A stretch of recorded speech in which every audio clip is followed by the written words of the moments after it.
I said that there won't be a sequel. I meant to say equal, they say, Jay, we want to believe you. What you hearing today is a product of confident people.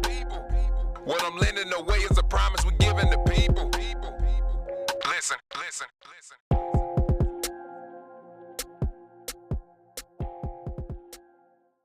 Yo, it's Trip, and today I have a very lovely guest for you all.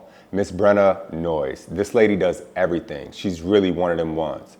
She's worked on such projects as Ghostbusters, Moana, The Resident, Sweet Magnolias. She has it going on. Without further ado though, Miss Brenna Noyes.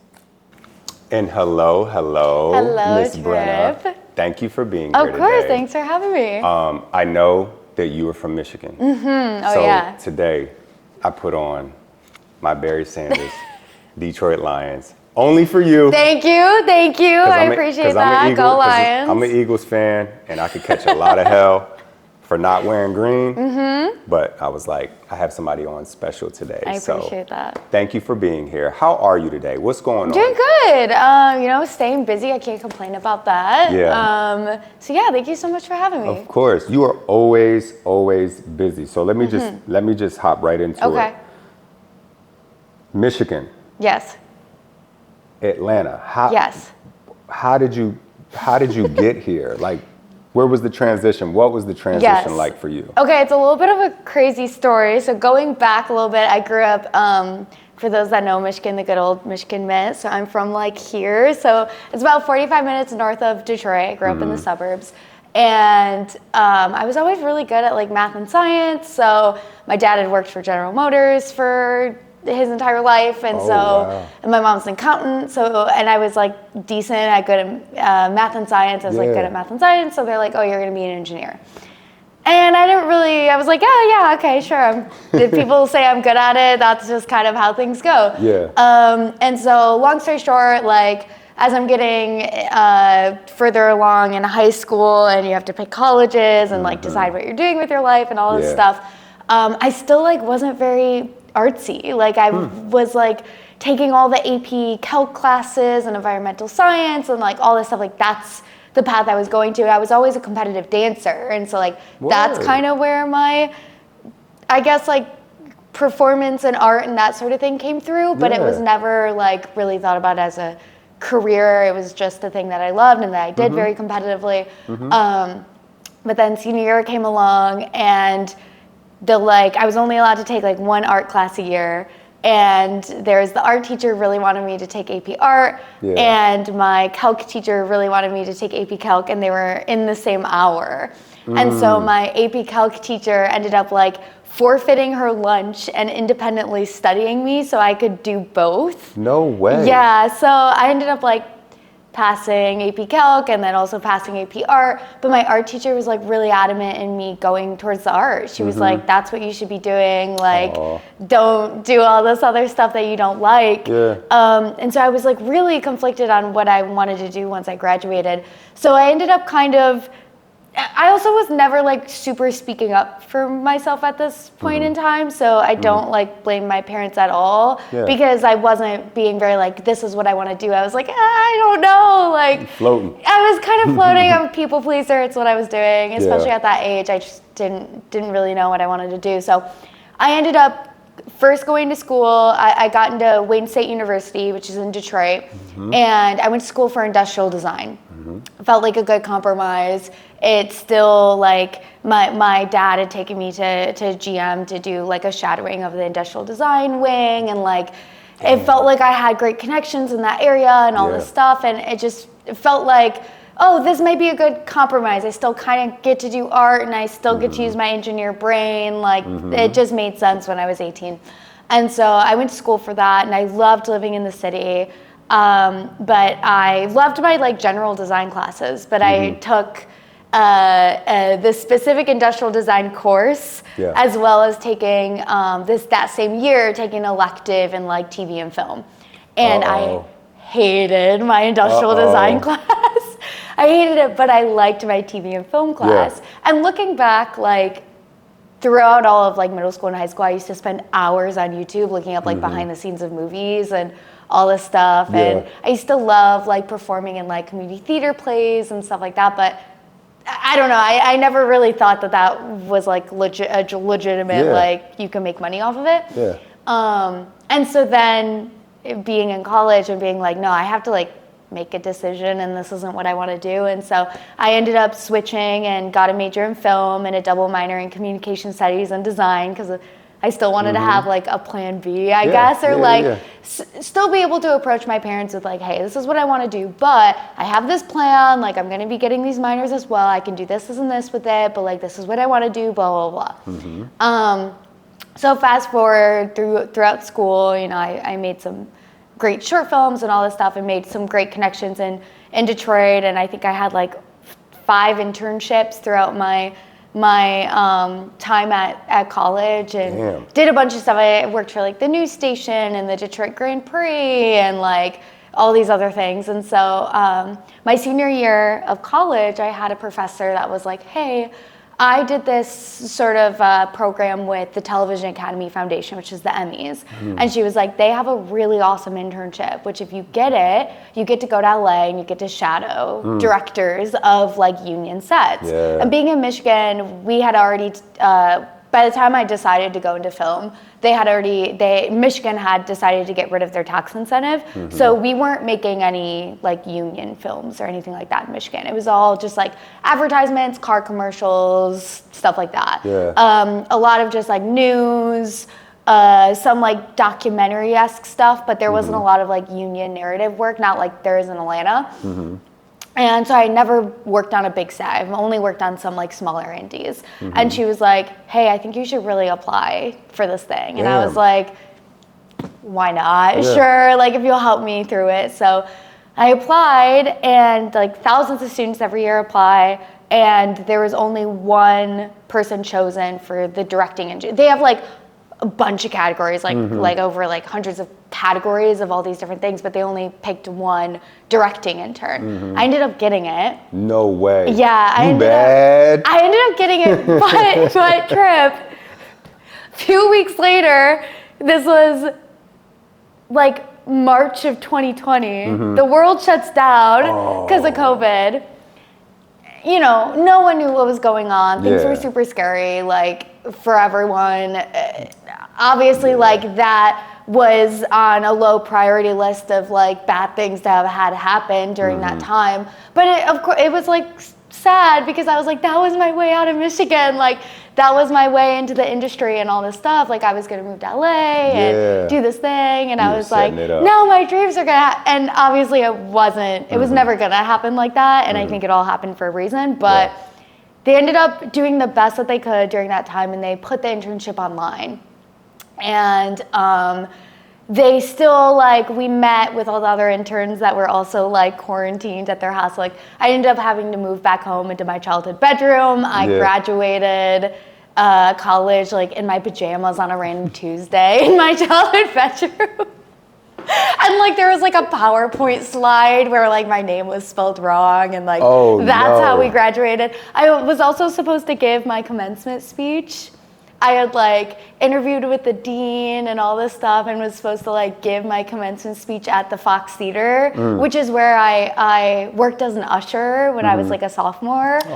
And then that obviously got canceled and all that stuff. So I still did it online and it was cute, but you know, so I'm, you know, home in my childhood bedroom being like, you know, the world's over. I don't know what's going on. And so they ended up putting us in contact with a few like industry professionals that were alumni of the program. And one of them, Ed Ornelius, he is a director of, he did NCIS and The Resident and a bunch of other like amazing TV shows, Home Before Dark and a few other things, Lock and Key. And we stayed in contact for like a year, and he calls me on a Wednesday like a year later. So I've been just like working in Michigan, kind of like quarantine at home. No one, like nothing was like fully reopened. Some shows had like restarted production, but it was a very like COVID production. So things were very different. But he called me on a Wednesday and he was like, hey, if you can get down here to Atlanta by Saturday to COVID test, you can work on season 4 of The Resident. Like the last episode of season 4.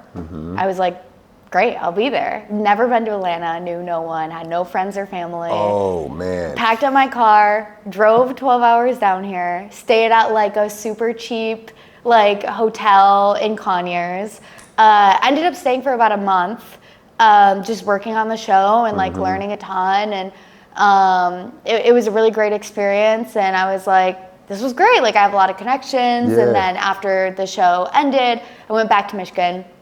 And a week later, the key second AD on that show called me up and she was like, hey, you want to work on an Apple TV Plus show in Atlanta? I was like, sure. So I officially moved down here and had been just like hopping from show to show ever since. So I really kind of just jumped into it. But yeah, and it sounds like to me you're a natural from the first time you took the elective class and you got into it. And then also, contiguous with that, you had a couple people that were pushing you in a space where maybe you didn't see it yourself, but they're like, yo, there's an artist in you. Like you need to, and they massage you into that, is what it sounds like on the outside. So now, working on those shows, first of all, I commend you on the faith hop. That drive by itself is commendable. Thank you. But also coming down here and not having it all the way figured out, and you're literally in a, I got this. Like this is happening for me. This is what is going to catapult me into what I understand of you. You love visual storytelling. That is like your thing. So now that you're here in Atlanta, you're based here now. So the things that you've worked on and like you said, your network, that has opened you up now to all these other possibilities. I mean, you have filmmaking, which you're passionate about, visual storytelling. And then I understand that you also work in marketing and advertising as well. So since you've been here, maybe not what was the big break, but what was the transition for you going into, now I'm visual storytelling, I'm working on this film, I'm doing my own independent films now, short form, long form, whatever it is. Where did all that start to kind of come into a culmination of one? Yeah, that's a great question. I think just naively, but also just not knowing entirely how the industry works. Because I think college did a great job of me just like growing as a person, but it doesn't always do the best job at like telling you how the actual industry is going to be. And that just, I think that's true of like most industries, like you don't know until you actually go into it. And so there was such a large, like especially just like jumping straight onto from like super, super small college short films to like jumping into a cable network like TV show. There definitely was a learning experience of like, oh wow, this is like how it actually works, right? Like there's a lot of internal politics and all these other, you know, now there's a whole other set of like language that people use and then just like learning how Atlanta is and like getting around and being on my own, like away, like hours and hours away from my family and all this stuff. It definitely was a growing period for the first 2 seasons that I worked on The Resident, and it was great and I learned so much and I really met some amazing people that are still my super close friends to this day. But I think I realized that the specific department that I was in, there is like a very specific path. And it's great if you want to go into that path, if you want to become an assistant director. But if you want to do something a little bit more outside of just the logistics, which is what that department is, which I was very lucky that I am good at, but it's not necessarily where all my passions lie. And so I realized pretty quickly that I have to be kind of doing some things on my own as well, outside of just working on the union projects. And I think continuing to work on those union projects in those first couple years were great because I learned a lot about systems and how you have to work with all these other departments and how things work on really big budgets. Because I then went on to work on like Ghostbusters and Moana and some of these like really, really big productions and just seeing how they worked with all the other departments and stunts and explosions and all these things were really important. But if I wanted to be directing and writing and producing my own projects, then I have to just go do that. And it's hard when you're working 80 hours a week on your feet the entire time with like 6-hour turnarounds and all this stuff to then also be making your stuff on the side. But it is kind of what you have to do if you want to also grow in making your own things, or you have passions outside of just what you're doing in the union world. And so that was a decision that I knew I had to be doing. And then when the strikes happened and everything shut down, it was kind of just like, well, I gotta figure something out. And so my boyfriend and I started our company, first off just doing social media videos for a landscaping company who was amazing and took a chance on us, and we just used our skill sets to just make videos, and we learned so much throughout that time of like how to make things quickly but still efficiently and still have like a good production value, but then how do you do it online, and how do you market a business, and like utilizing those skills that we learned on set and then putting that towards marketing and advertising and so much of these other things while also making productions. And so this last like couple years have been growing on that side and the marketing and advertising side and our skill sets on that side, as well as continuing to grow our creative side and our film production. We've produced a bunch of stuff and wrote and directed and all these other things. And then how do we bridge that gap? And that's what we've really been doing in this past year, is really like we've seen a need for that in the film industry. A lot of times when you make an indie film, you have to market it yourself, even if it does get picked up from like a distribution company or even a production company. A lot of times you have to do that. It's up to you to do your own marketing. And so being able to know those skills ahead of time, and then also like crowdfunding is basically just like marketing, but before you've even made the project. And so we've learned a ton throughout that process as well. And just how to like build a community. And we're learning that with businesses, and we're also learning that with film. So it really is a little bit of everything, but we're trying to create systems so that we can be efficient in all those things, but also still be able to use creativity and use the passions that we have, and the connections that we've made by working on these union projects, as well as like making our own stuff. Did that answer your question? Of course you answered my question. I think, where do I want to go with that? So I heard you say politics in Hollywood. As a young woman, how did you navigate those politics in Hollywood? And then speaking to your creative sense, the creativity that resides in you every day. What was that pivot like in Hollywood politics to like, you know what? It is better to work for yourself. I'm more creative. I'm more free. I can wake up. I can be a level of peaceful. Before you think of the finance part, right? It's like, if you can wake up every day and do what you love to do, are you really working?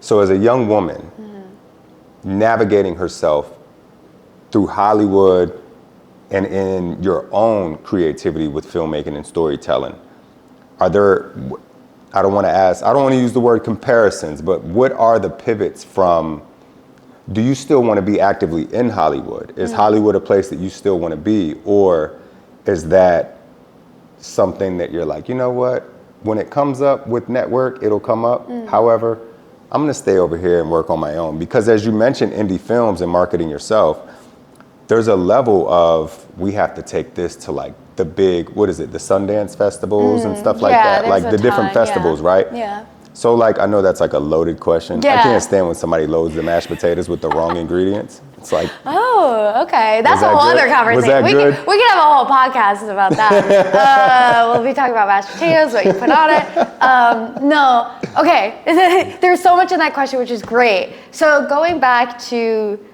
the first thing that you were talking about, just like being a woman in film, especially like big projects and union sets and stuff like that. It's, there's definitely things that you have to feel like you definitely have to work harder to prove yourself, especially because it is majority men on union sets. A lot of the more manual labor heavy departments, so your grips and your gaffers and your transpos are majority men. Of course there are some like badass women in those departments. Of course there are. But it's not as common. Yeah. And so a lot of times you are working with men, especially as a woman that looks younger than she is. It does take a few times of having to like say something to them, and then what I say is true and right for them to then believe me the next time. Yeah. Where I have seen men in my exact same position, so not like a boss or anything, like an exact same position, go up, tell them a thing once, and then they do it. Yeah. And so it's figuring out, which is, you know, of course, like annoying that you have to do this, but it is the truth of like figuring out like, okay, how can I, coming from the vessel that I live in, communicate this thing to this person and have them do it the first time I ask or collaborate or whatever it is, you know, if it's like, hey, can you move this truck or whatever? And it's like having to figure out how do I say it to them where like, I might be generalizing, but I've seen like men not have to think that hard about how they say, like, hey, dude, can you move that thing? Yeah. It's like, I can't do that. Yeah. Or at least in my experience, I've not been able to do that. Like, I have to be a little bit more strategic on like, or like build the relationship first with that person and like, then, you know, they believe me and sometimes even like go above and beyond to help me out, which is amazing. And like, I appreciate that so much, but it definitely does take some figuring out of like building that relationships with everyone, which also like I'm not complaining about. Like that's one of the best parts of working on those big union sets that I really loved was like becoming so close with people and building the relationships and all that stuff. But sometimes it did get frustrating, especially on you're on hour like 18. I was just thinking that in my mind, like, yo, you're probably at like hour 16 thinking like, yo, men make me so mad. Like they get on my nerves. Especially in that setting, because I've been on some sets before in my life.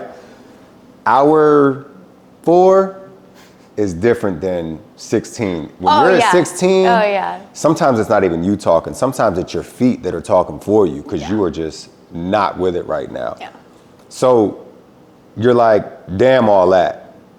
I'm gonna go over here where I can be creatively free. How is that space for you right now? Because you're like 1 foot in over here, but you're also 1 foot in over here. So for people out there that are aspiring visual storytellers like yourself, or they want to be in film and they just feel like, damn, how do I get to this bliss of like, I'm in a creative space. Like, what can you tell a young woman, or what can you offer as a mentor to just keep them waking up every day and not giving up on who they really want to be? Because the constructs of the world will force you into a job. And there's nothing wrong with 9 to 5s, right? But you get stuck in these jobs and then you start to lose your belief, you start to lose your faith, and then you're like, I hate this place. And then it affects your attitude. Now your attitude is different. Now you go to sleep, you wake up a different person. And then some people end up losing themselves. You know, they resort to other things. So for you, it's a blessing that you have the network you do, but also you're able to do what you're doing creatively on your own merit, like on your own volition. So for the young, of course, the young lady who's like, I want to be there, Brenna, but it's hard out here. Like, is there anything that you usually say to young women in your position or younger you? I would say to be both like optimistic and encouraging, but also realistic, because I do think that's really important. Is like, at the end of the day, it's hard, and it's gonna be hard, and it's not gonna be like and I'm still going through this process. I think everyone like does. Even the people that you like look at that have made it are like constantly having to work or readjust or to adapt, because the industry constantly changes. Distribution is looking so different nowadays.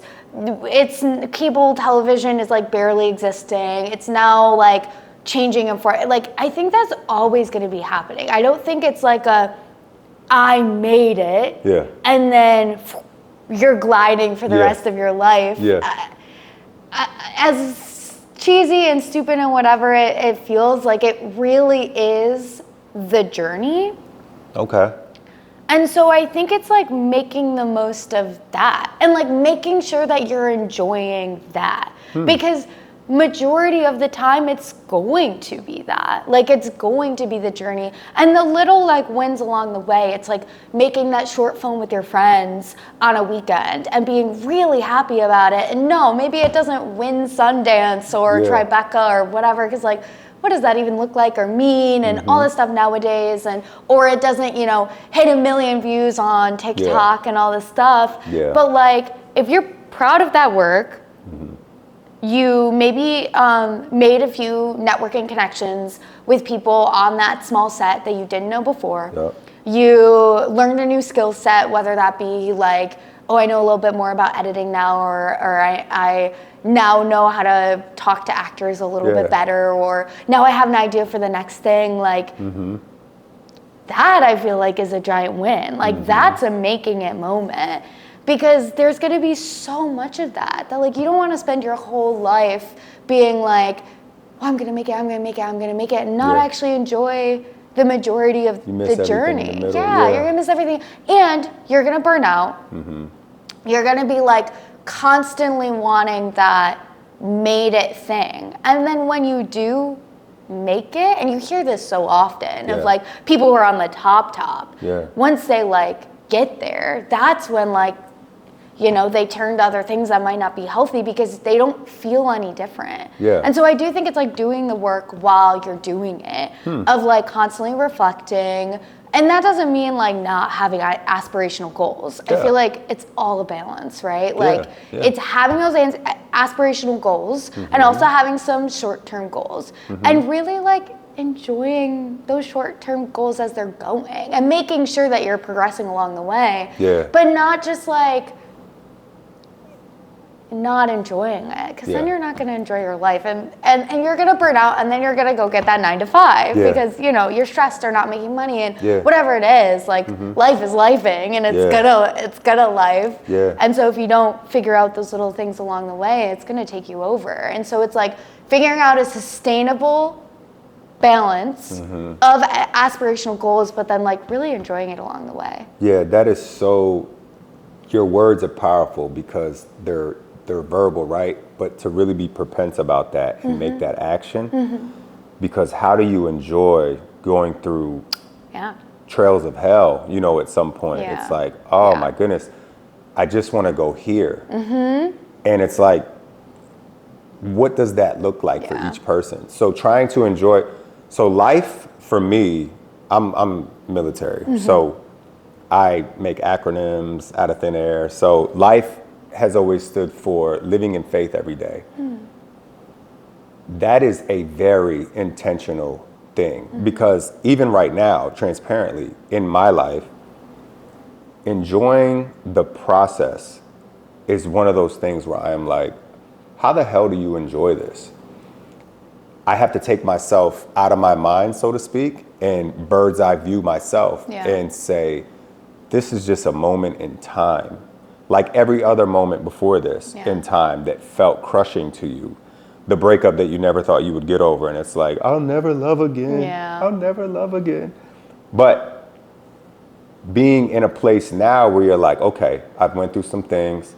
It lasts for a little while. I feel it. But that's been the most important thing for me lately is, you know, sometimes you'll feel something and then you'll think about it, right? And then your thoughts can sabotage. I have just been trying to be in a place where I feel all the emotions, I feel everything around me. And then before I become cerebral, because I think so much, my mind never turns off.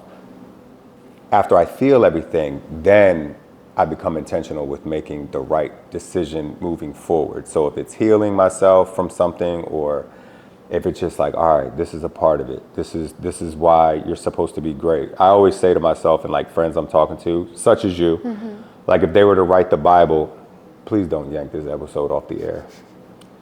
But if they were to rewrite the Bible, like, would you be in it? Like, would you be one of the people that made it to the scripts? because all the people that I know in the Bible, Job, King Solomon, like all these people are like the pinnacle, the epitome, the ne plus ultra of like, damn, I know that story. It's like, would they tell your story in the Bible?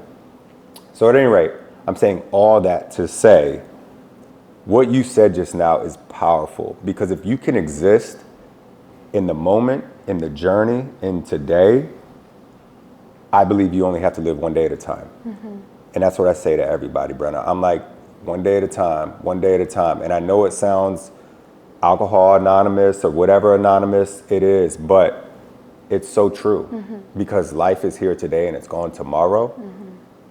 If you can enjoy just today, whatever the feelings are, when tomorrow comes, you may wake up and feel slightly different.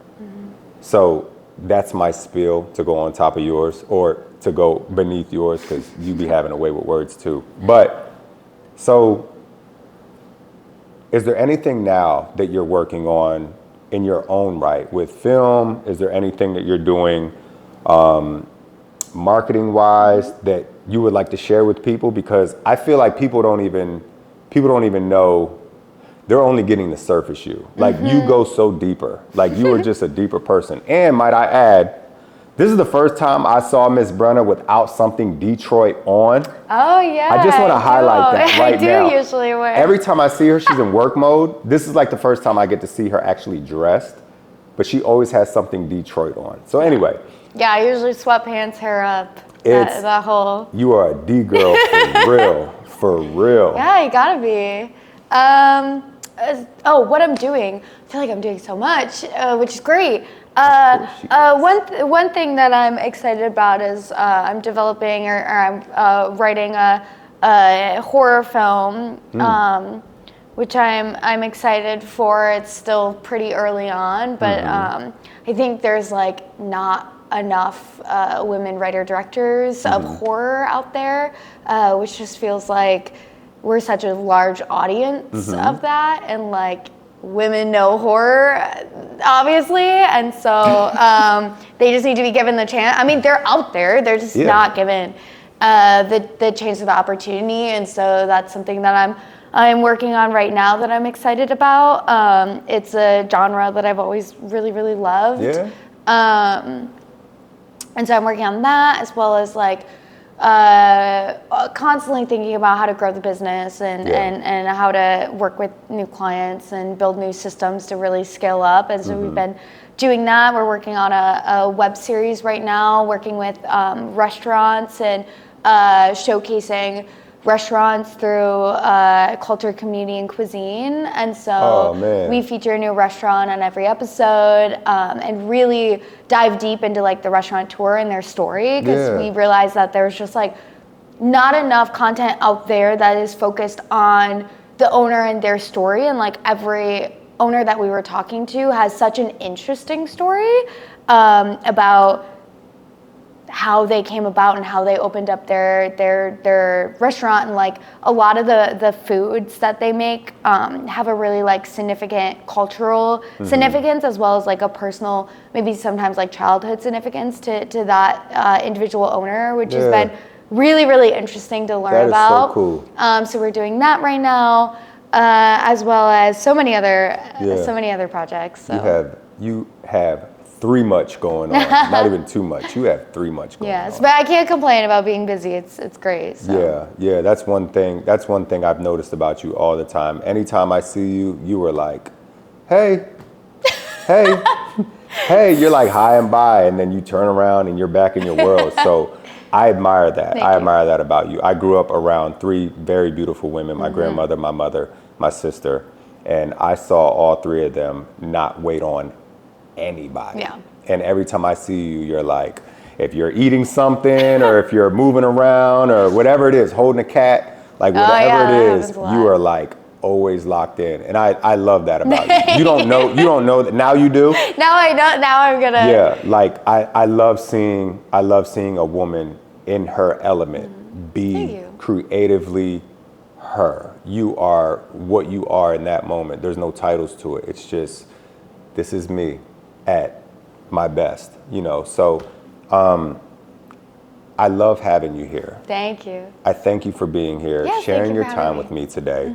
I don't want to take up too much of your time because I know you're busy, and I'll talk to you all day long. Hey, I will talk to you anytime. All Have me day back. long. I'm gonna have to pull you back in very soon to team up with a Jude LaFuse. Ah, So I yes, guess the that'll one be and to only. be continued. Yeah, he's another guy.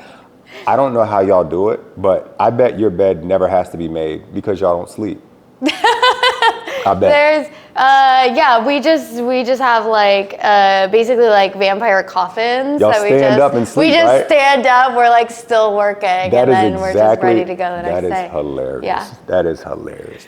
Miss Brenna, thank you for being Thank here you today. so much, I really Trip. love having you. Everything that you put your mind to, I pray it turn to gold. I know it will because you don't turn off. You're like AI Brenna. Oh, yeah, okay, maybe You I can am. have that. Yeah, Whatever that I'll is, keep that. you can have it. That's patent pending. Well, thank you so much. You're amazing. Yeah, I appreciate it. And I really appreciate talking to you. I appreciate it. Well, listen, till next time, keep going. I said that there won't be a sequel. I meant to say equal, they say, Jay, we want to believe you. What you hearing today is a product of confident people. What I'm lending away is a promise we're giving the people. Listen.